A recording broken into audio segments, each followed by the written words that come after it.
Okey, saudara sekalian, hari ini kita nak cerita satu benda yang sensitif sikit.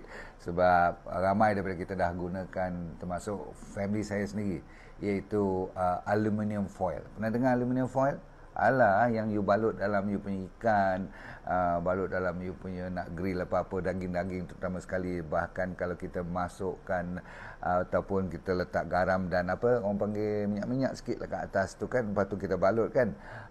Lagi panas dia, lagi banyaklah aluminium punya elemen ni, molekul dia tu akan masuk ke dalam makanan tu dan dia amat berbahaya. Sebenarnya kalau kita pakai aluminium foil ni, bila kita wrap dia, kita cuma tak balut, tak bagi tahan, orang kata apa, tak mau bagi sejuk ke apa-apa tu, taklah seteruk. Bila you wrap dia, lepas tu you bakar dia.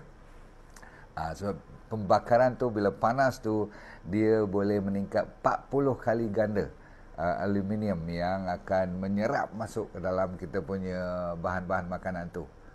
Faham tak? Jadi selain daripada tu, kita punya bahan-bahan periuk, utensil lah, aluminium punya base tu bahaya sangat. Nampak gaya cookware kita yang base pada aluminium, dulu pun saya dah cerita, harus kita nyahkan. Boleh? Hati-hati ya, sebab aluminium